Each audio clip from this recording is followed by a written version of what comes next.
Selamat berjumpa kembali dengan kami, channel Film Legenda Nusantara. Dalam channel ini, kami akan menyajikan cerita-cerita legenda, cerita-cerita sejarah Nusantara, kejayaan Nusantara. Semoga kita semua akan menyadari bahwa negara kita, Nusantara, adalah negara yang sangat luar biasa. Salam NKRI. Kemelut Belambangan bagian 15. Kakang Joko, mengapa engkau tidak mengejar Bajul Buntung itu? Nawangsih menegur penolongnya. Joko Darmono tersenyum. Ada dua hal yang membuat aku tidak mengejarnya, Nawangsih. Apa itu? Pertama, mengejar penjahat seperti itu dalam hutan ini berbahaya karena aku tidak mengenal hutan ini dan dia dapat memasang jebakan. Kedua, aku tidak tahu urusan antara engkau dan dia. Siapa tahu pihakmu yang bersalah, Nawangsih cemberut. Kalau engkau ragu dan tidak percaya kepadaku, mengira bahwa mungkin aku yang bersalah, mengapa engkau tadi menolongku? Joko Darmono tersenyum. Anak ini selain manis, tabah tak kenal takut, juga galak dan pandai bicara. Aku tadi menolongmu karena engkau anak yang manis. Katanya menggoda. Nawangsih tetap cemberut dan sepasang matanya yang bening itu menatap tajam wajah Joko Darmono. Apa engkau mempunyai anggapan bahwa Bajul Buntung tadi bukan orang jahat? Aku yakin dia itu orang jahat dan kejam. Kalau begitu, mengapa masih sangsi bahwa aku berada di pihak benar? Bukankah orang jahat itu selalu mengganggu orang yang benar? Yang jahat biasanya tidak mengganggu yang jahat, malah berkomplot. Sudah kukatakan tadi bahwa dia menculik aku dari rumah orang tuaku.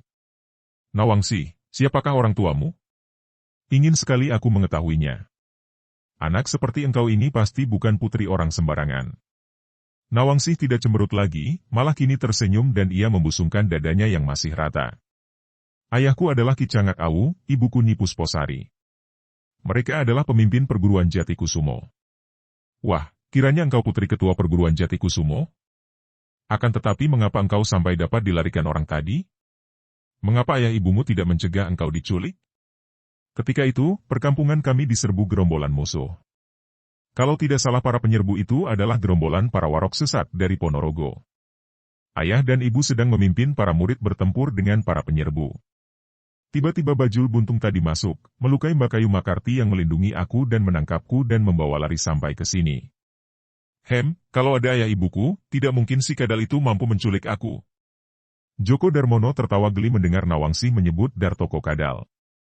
Nawangsih, mengapa engkau menyebut penculikmu yang bernama Dartoko itu kadal? Nawangsih memandang pemuda itu dengan sinar mata menantang. Dan mengapa engkau menyebut dia Bajul Buntung? Kembali Joko Darmono tertawa. Gadis cilik ini mempunyai watak tabah, berani menentang, juga bengal dan ugal-ugalan. Bajul atau buaya adalah sebutan bagi orang jahat, kutambah buntung karena kalau buaya mempunyai ekor akan tetapi manusia tentu saja tidak mempunyai ekor alias buntung.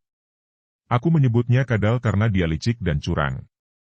Buktinya tidak berani terang-terangan di depan ayah ibuku ketika menculik aku, dan tadi pun dia melarikan diri karena kalah bertanding melawanmu. Kadal itu sifatnya pengecut, tidak berani berhadapan dengan musuh terang-terangan, menyusup-nyusup ke bawah semak-semak atau sampah. Joko Darmono tertawa dan merangkul pundak Nawangsih. Engkau anak nakal. Engkau manis sekali. Pelak. Tangan Nawangsih menampar tangan Joko Darmono yang merangkul pundaknya. Mengapa engkau menampar tanganku? Joko Darmono memandang heran. Nawangsih cemberut dan menatap wajah pemuda itu dengan alis berkerut dan penuh curiga. Ibuku bilang bahwa aku harus waspada terhadap laki-laki yang memuji-mujiku karena itu hanya rayuan gombal belaka. Ayahku juga berkata bahwa kalau ada laki-laki memegang-megang atau merangkulku, dia itu orang kurang ajar dan aku harus melawan dan memukulnya. Dan engkau tadi memujiku dan merangkul pundakku. Joko Darmono terbelalak lalu tertawa terkekeh-kekeh. Hahaha. Engkau bocah lucu, bengal, dan pandai bicara.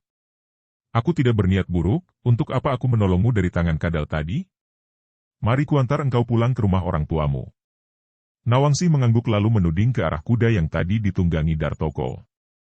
Orang itu melarikan diri dan tidak sempat menggunakan kudanya. Kemelut Belambangan karya Hoping Hu di http://ceritasilat-novel.blogspot.com by Saiful Bahri Situbondo. Itu ada kuda. dengan naik kuda perjalanan pulang dapat lebih cepat dan tidak melelahkan. Djoko Darmono juga memandang ke arah kuda itu dan tersenyum, katanya. Akan tetapi hanya ada seekor kuda. Kuda itu cukup kuat ditunggangi berdua. Tadi pun ditunggangi penculik itu dan aku diboncengnya. Djoko Darmono menghampiri kuda, memegang tali kendalinya dan menuntun kuda itu mendekati Nawangsi, lalu dia memandang gadis cilik itu dan bertanya.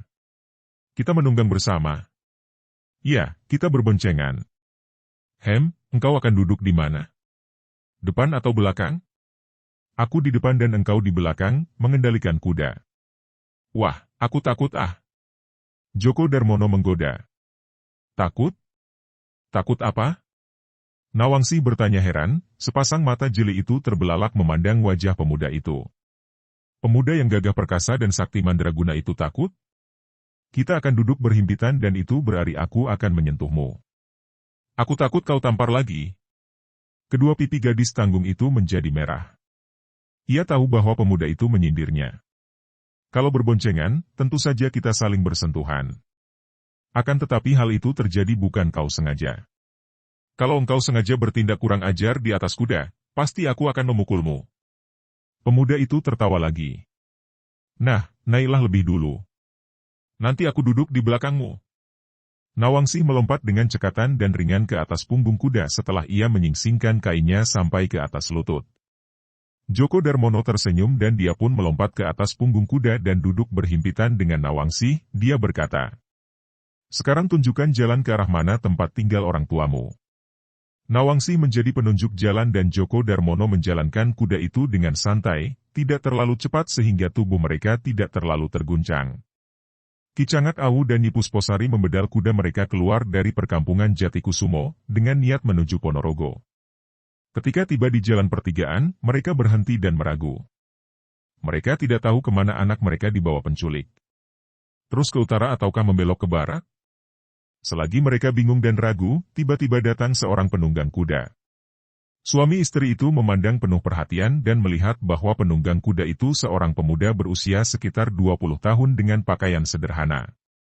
Pemuda itu lewat dan dia juga memandang ke arah suami istri itu penuh perhatian, walaupun hanya selewat. Ki Cangak Awu dan Nyi Pusposari tidak mengenal pemuda itu, maka mereka tidak memperhatikannya lagi. Akan tetapi, selagi mereka melanjutkan perjalanan ke utara, menuju ke Ponorogo karena jalan itulah yang mereka putuskan, tiba-tiba mereka mendengar derap kaki kuda di belakang. Mereka menengok dan ternyata penunggang kuda tadi yang kini kembali. Setelah tiba di dekat mereka, penunggang kuda itu menghentikan kudanya dan memandang kepada suami istri itu penuh perhatian. Ki Cangak Awu dan Nyi Pusposari juga menangkap wajah pemuda itu dengan heran. Pemuda itu merangkap kedua tangannya di depan dada sebagai sembah penghormatan lalu bertanya dengan suara lembut. Mohon maaf atas kelancangan saya, Paman dan Bibi. Saya ingin bertanya, apakah Paman ini Ki Cangak Awu ketua perguruan Jatikusumo dan Bibi Pusposari istri Paman? Suami istri itu memandang heran. Mereka merasa tidak pernah mengenal pemuda ini. Benar sekali, orang muda. Jawab Ki Cangak Awu. Akan tetapi, siapakah Andika dan bagaimana Andika tahu bahwa kami adalah Ki Cangak Awu dan Nyi Pusposari? Pemuda itu cepat melompat turun dari punggung kudanya, lalu kembali menyembah dengan sikap hormat. Paman dan Bibi, saya adalah Bagus Sajiwo, putra ayah Tejo Manik dan Ibu Retno Susilo. Ah! Suami istri itu melompat turun dari atas kuda. Kiranya engkau putra Kakang Mas Sutejo?